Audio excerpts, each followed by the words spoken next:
on 365 TV Network and D-Live TV. I am super thrilled to bring you Byron Nelson. I had the opportunity to listen to him speak yesterday at Empowering Women Conference, and I was blown away by his energy and by the way he put his point out to everybody. I can tell you that I left feeling inspired, and I can see how what he does is so great. So I want to give you an opportunity to meet him today. Self-made millionaire, and he calls himself the Millionaire's coach, correct? Millionaire's wealth coach. Well, yes, they call me the Millionaire's mentor. The Millionaire's mentor. You call it Eminem. Eminem. All right. Now, as you know, I want to find out what makes Byron tick so that everybody out there can meet the real Byron and the man behind the wealth coaching or the wealth mentoring. So there was something that you said last night. So I'll give you an opportunity to sort of give a little intro into what you do. But where we're going with this is you said it's not what you do, it's who you are. Correct. And we want to find out who you are. Awesome.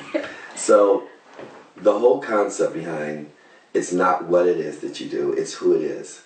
Nobody's going to ask you if you decided to work with Oprah, are you going to ask her, well, what is it that I'm doing? If you work with Ted Turner, are you going to ask him, well, what is it that I'm doing? If you act, let's say you want to act or you want to get into directing or producing, you really didn't know what direction you want to go in, but Spielberg gave you the opportunity to say, I want to work with you. Are you going to say, well, exactly, Steve, and what is it that I'm going to be doing? Are you going to be excited about working with Steven Spielberg?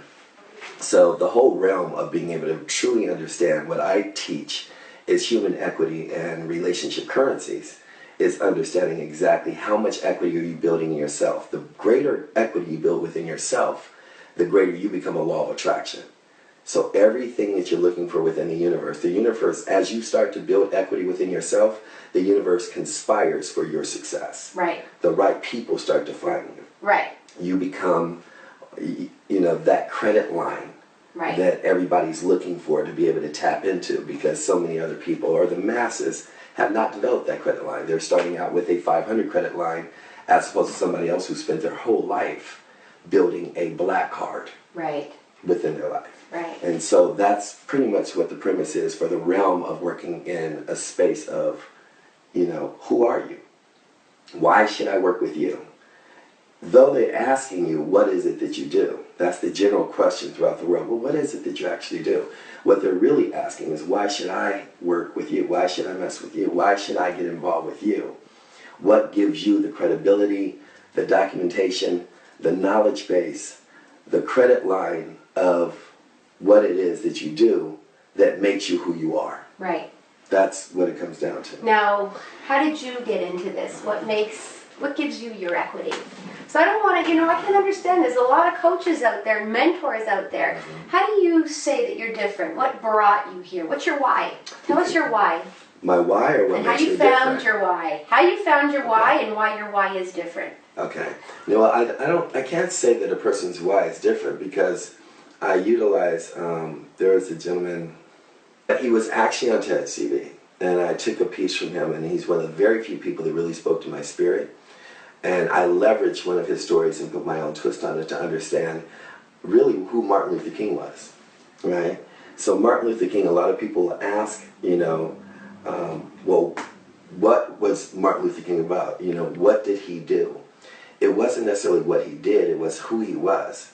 So let's just utilize back in the late 60s when he went and marched on White House lawn. And he had the Million Man March, as so many people have attempted to do. Farrakhan attempted to do it, several other people attempted to do it.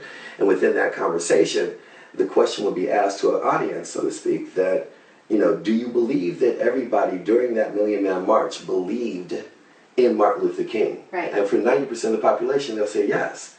That's why they showed up. Now you got to understand the dynamic of that, which is so phenomenal. They didn't have Twitter. They didn't have Facebook. They didn't have the internet. They didn't have social media. They didn't have email. They didn't even have voicemail. They didn't even have an answering machine back then. We're talking about in the 60s. How did a man that was, the messenger, galvanize over 1 million people to show up at one place at one time without all these different facets being a contribution to him getting them there? because they didn't believe in him. They believed in what he believed in. Right. That's massive. That's true. That's a huge distinction. So my why is not too far off of everybody else's why, which is lack of money, lack of time, disliking a job, not having enough money at the end of your month. When it comes to understanding the distinction of wealth versus rich, rich is what you have, wealth is what you're able to give away. Right. So my march, or my movement, is galvanizing other people that believe in what I believe in. People that believe they want more time with their family. People that want to be able to control their time as far as their spirituality. Being able to be healthy and eat in a way in which they can afford a carrot juice at $4.99 versus a Coca-Cola at $1.29. Because it's expensive to be healthy these days. So my why lives into the realm of so many other people that want to have family values, have spiritual values, have health values, and want abundance in their life. So it's not too distinct or different than so many other people. It just is a prevalent thing in today's society of understanding the economic divide of the middle class being completely eradicated. We've now gone into a space where it's a have and have not society. There will be no middle class going into the 21st century. By 2020, middle class will be in history books as in, just a saying, a word. There will be no middle class. You look at Russia, you look at China, you look at India, there's no middle class. We're the last country to even utilize it as an adjective. So that's what makes my movement a little bit more distinct than most, is that I am playing into a need, not a desire, not a want, but a need of understanding how to elevate one person or a person's consciousness of abundance. That if you do believe in spirituality, people call him whatever you want, I just call him God. If you do believe in God, whatever your name is for him, isn't he an abundant God? Yeah. Don't we believe he's an omnipotent God, an unstoppable God? Then how can you live in lack? What is your excuse if you truly believe in something greater than you that lives within a space or realm of greatness and abundance, but you utilize all your excuses to stay in lack? Yeah. That's pretty much one of the things that truly separates our movement, that passes or surpasses all the isms, all the racism, feminism, nepotism, any ism you have. It eradicates all excuses and brings it down to the core or the seed, the embryo of just the human race, where there is no difference between you being white and me being black. Because if we get cut, both of us are going to bleed red. That's right. That's really what it's going to come down to. The mortgage company is not going to say, oh, hello, is this a white person? Yeah. Okay, we're going to lower your rate. No, you're going to pay this mortgage. Right. The landlord's going to say, you need to pay this rent. And everybody at this point in time, with something crazy going through the universe, is going through a very troubled time. And you can just look at how it's actually applicable in so many different places throughout the entire world. Yeah. And so where was your drive to, where was that turning moment for you? Where you said, this is me, this is what I got to do, this is where I'm going. What really drives me, what really drove me, was my father. I was very blessed. I was very blessed because obviously, let's deal with the reality of it. There's something crazy going on in Black America. And so my father was very prone to make sure that we beat the odds and beat becoming a statistic. You're looking at across the board, over 60% of black men are either dead or incarcerated before they hit 25. And now you have a father, a son, and a grandfather that is now in the jails, if you will, right? Yeah. And it's now it's a business. Jails are a business these days, just like everything else is. They've taken it out. I mean, churches have become a business. Everybody has gone towards the greed factor, which always creates a demise within the human race, regardless of what creed, color, or race you are. And so my father actually said something to me and my sister when we were very young. He said, you will be the last broke Nelsons in the family tree. So to answer that question, that was positive reinformation. Oh, over and over, to the point where, I was sharing in a teaching that your truth is the lie you told yourself that became the truth. Yeah. Yeah. If If you're powerful, you said it over and over again until you became powerful. Or as a child, the truth that you're told. Right? Exactly. It's our Emotionally beat down. not strong enough to beat that down. And 100%. You can't not say that to me. Right? 100%. You know, where there are women that have been emotionally beat down. They watch their mother get emotionally beat up. Worse than a physical beat down. They've been emotionally beat down to the point that a child can actually be raised in a household like that. And by the time they get to dating or to a marriage, they actually believe that the only way true love exists is if they are actually being emotionally beat up by their husband.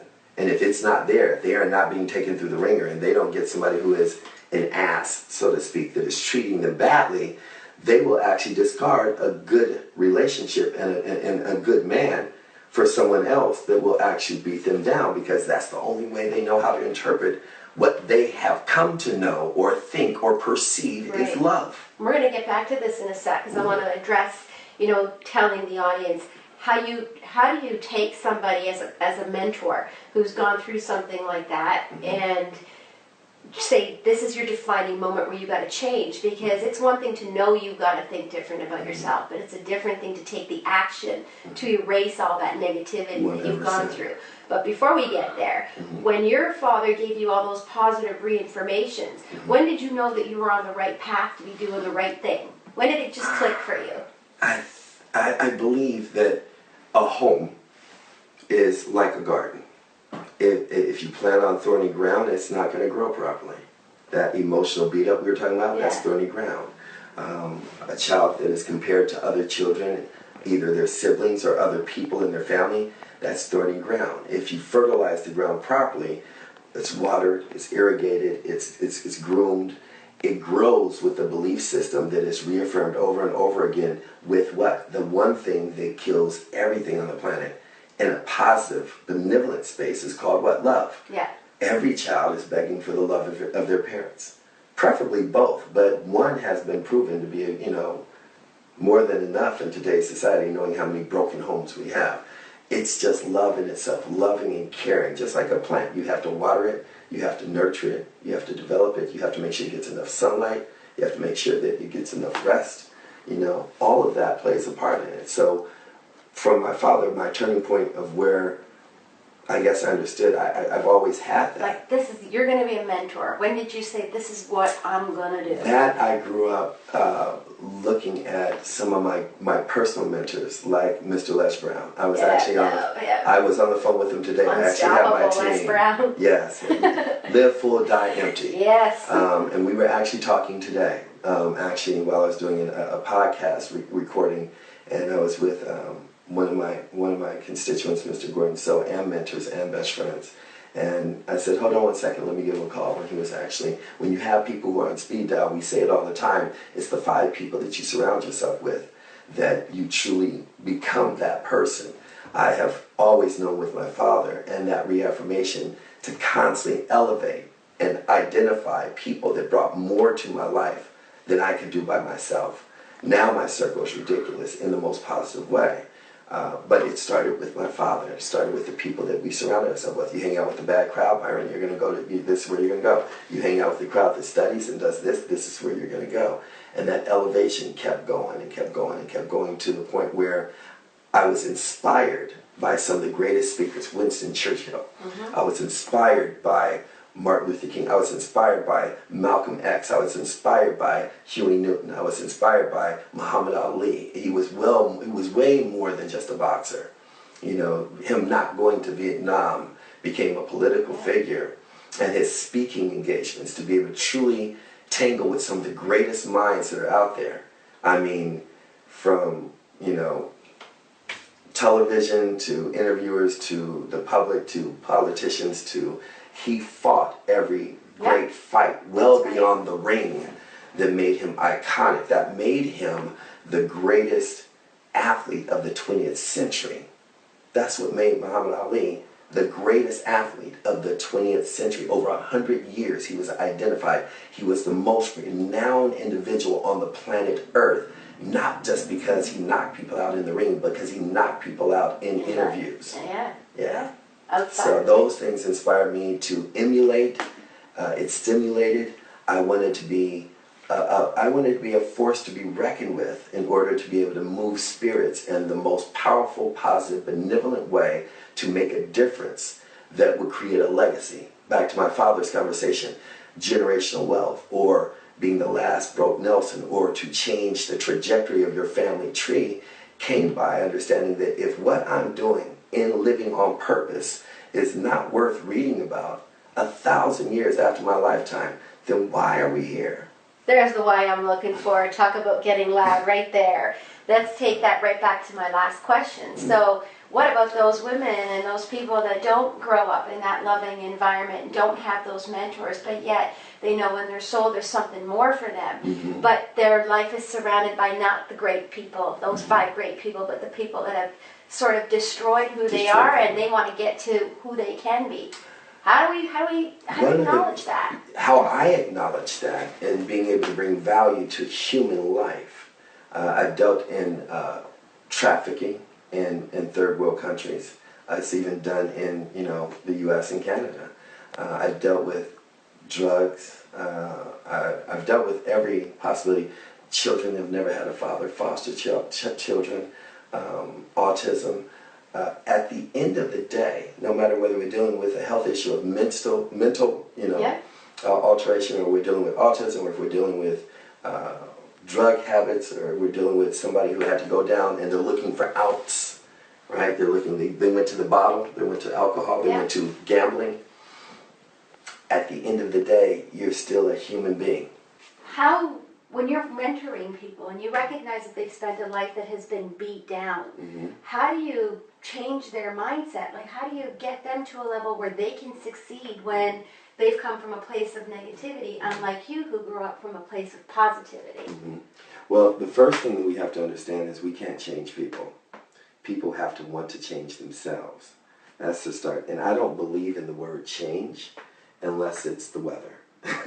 So I believe in transformation. I believe in scaling back an onion. I believe in getting to the core or to the root of an issue or a problem. And a problem's only a problem when you don't have a solution to it. So I'm going to give you 2 folds. The first fold is understanding the story I tell about the dog.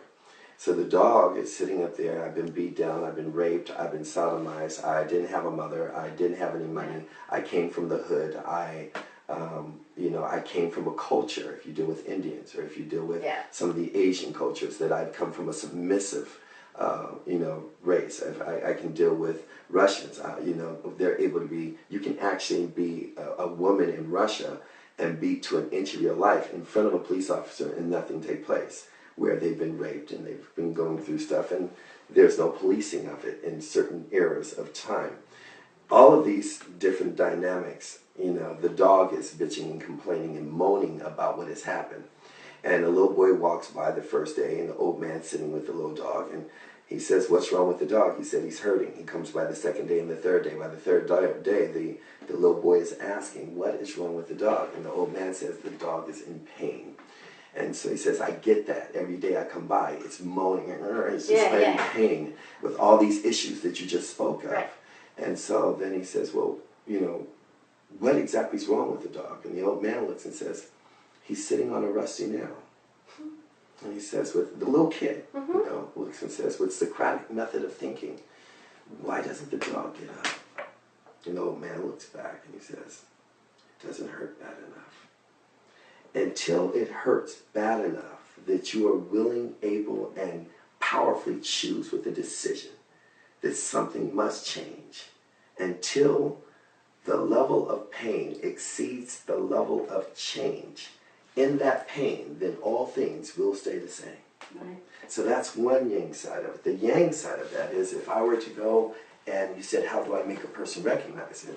So if I actually go in and this is you and all that has happened in your life, everything that's gone wrong in your life. You were a child, and and your mother told you weren't anything, and your father told you weren't anything, and kids didn't like you in school, and you went through a divorce, and you went through childbearing, and you lost your child, and this is all of that happens in your life. It's just $100 bill. So at the end of the day, this is what you look like. Yeah. I mean, if I open it back up, did you lose any value? All that you went through. That's how you make somebody realize. You still, until you realize it doesn't matter what this goes through, the value is still the same. Everything else is your perception. That's right. And perception is a person's reality until the reality becomes real, that nothing really changed. That's right. Now let's look at the flip side now. Somebody who has come from a positive environment who wants to succeed. Now this is where you step in and make millionaires, right? I'm already good enough. I don't have any pain. I don't have any issues, but I want to make $1 million. How do we deal with that? Then you hold up a mirror and understand that I am probably as I've shared with many people around the world, I'm probably the most perfect man you will ever meet in your life. So as you, I am perfect as well.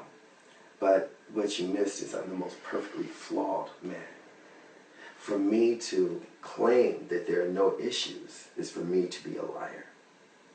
So the reason why you have been able to succeed is because of the affirmation of you telling yourself that you are great. But you cannot become extraordinary because you have not identified the Achilles heel that allows you to hit that glass ceiling. Until you identify that glass, once you get to the point that you learn that there is no competition except for the person in the mirror, then you can understand the person in the mirror is flawed, and you must identify, is that ego?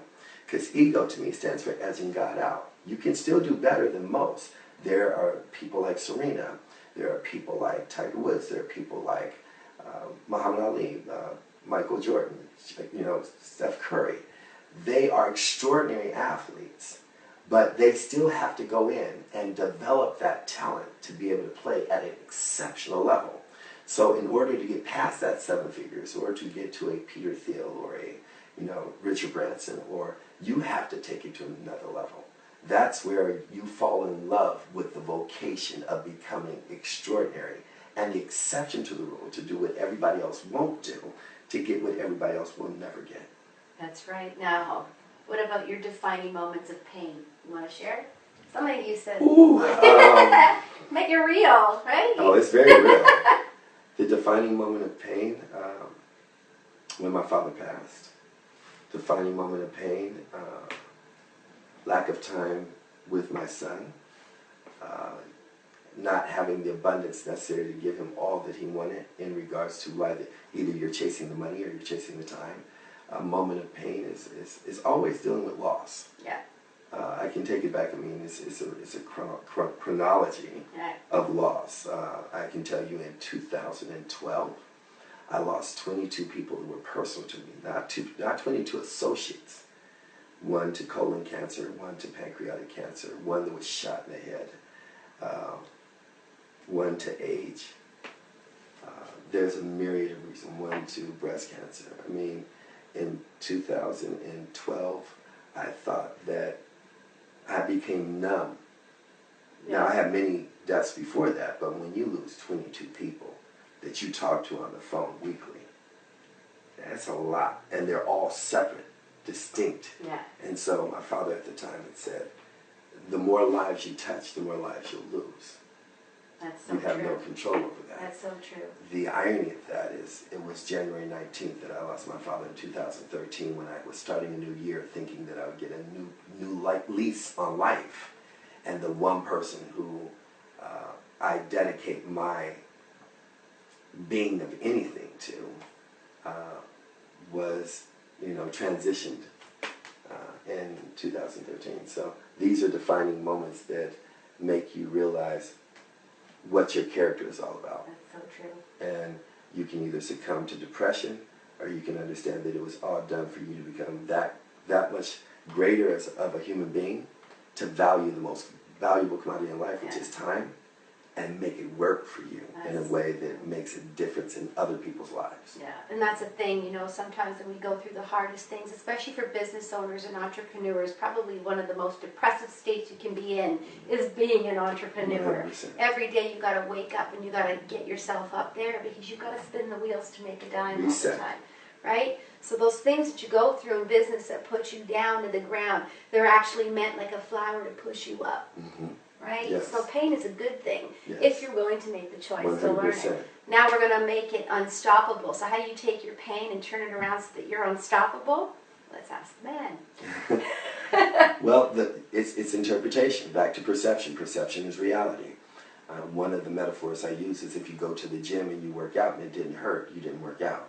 So every instance, either you're going to take control over the universe and you're going to impose yourself upon the universe of change, or the universe is going to impose itself upon you in change. But you're going to change. You are going to grow. You are going to go through pain. You cannot know a great woman until you know a bad woman. You can't know a great man until you've had a really bad relationship. You can't know what what beautiful is until you know what ugly is. You can't know the sun until you've actually been in darkness. So you have to go through these portals that we say create your testimonial. Hence, you can't have a testimonial unless you've been tested.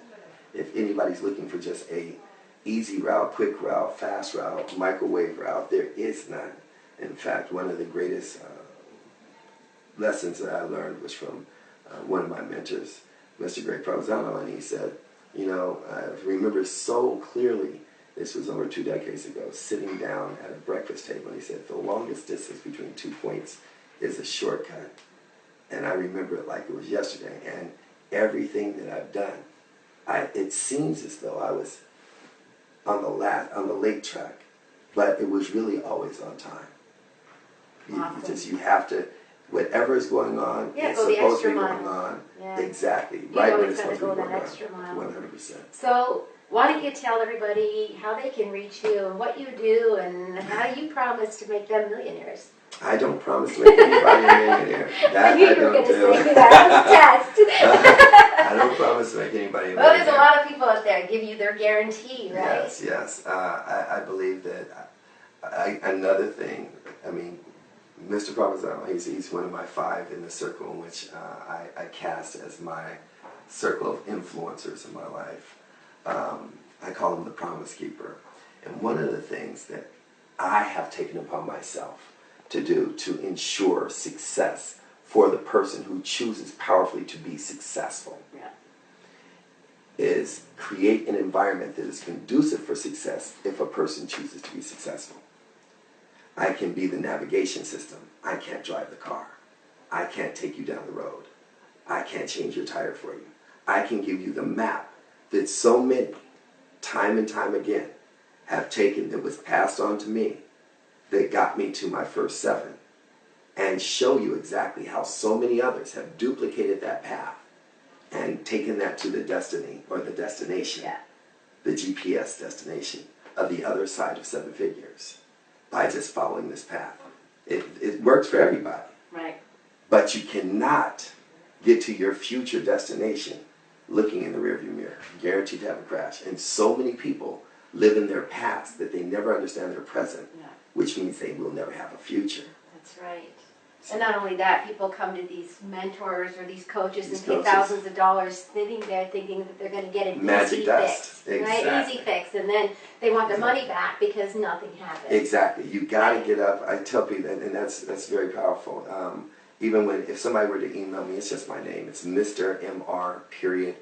Byron Nelson at gmail.com. Just my name, simple. Mr. Byron Nelson at gmail.com. No spaces. But one of the things that I express succinctly, and that is in that microwave mentality.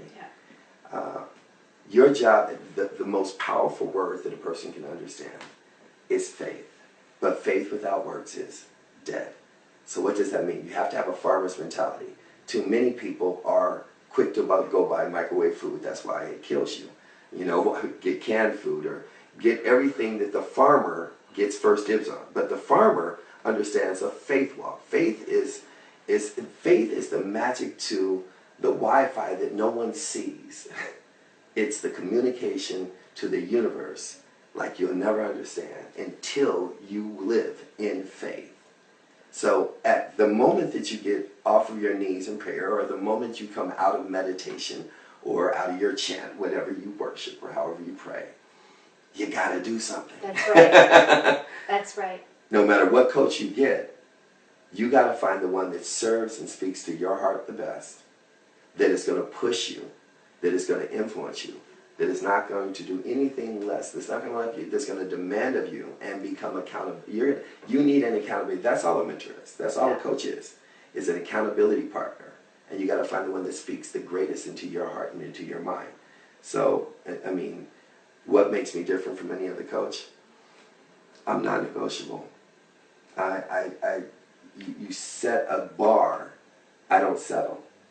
We seek excellence. If a person is not willing to give 110%, and that's one of the greatest things. A lot of people think, well, if I do this, I want to give it 100%. Not understanding 100% is not 100% of your time. 100% means if we go to the gym for 1 hour a day, you give me 110% for an hour a day. I can actually show a person how to get flat out wealthy in 12 to 24 months or less. Predicated, remember it's relative, based on being result-oriented, not activity-oriented. Too many people are not tested. If you and I started a business and Oprah came into it, would it explode? Yep, yeah, of course. Right. Let's take this full circle to where we started in the beginning of the conversation. Yeah. Would it explode because of what we're doing or because of who she is? Who she is. I think who she is, definitely, you've got the branding there for sure. Exactly. So when you have who it is, when you become who you need to become, then you don't have to worry about whether your business is going to fly because you are your business. You are your brand. People are going to follow people, not widgets, gadgets, and gadgets, not a service, not a company. Love it. What it is means nothing. Not one thing. You can make a burger better than McDonald's any day of the week. Why do they go to McDonald's? Why does a kid see it 5 miles before any parent? Because it's branded to be able to do a specific thing in a specific way, duplicated over and over again throughout the entire world. That's why you find systems that work, mentors that work, documentation beats conversation. Yeah. That's what it comes down Well, to. you are absolutely fantastic. I think this is great. So obviously, if you want to learn how to become unstoppable, if you're ready to turn your pain into triumph, Byron here can definitely help you do that, but you got to be ready to be served. 100%. Right? So 100%. throw it out there how they can reach you. You can reach me by, I call it Crackbook, but it's Facebook. You're probably looking at it now. I'm very easy to find. You can find me on Facebook underneath my name, Byron Nelson. I have several pages, and you can also just inbox me, or you can email me at mr.byronnelson@gmail.com. And the Millionaire's Mentor will always show you how to get mentored to another 7 figures. That's right. If you're ready to become a millionaire, he's the man. And this is how we get loud with Byron Nelson. Take care, everybody.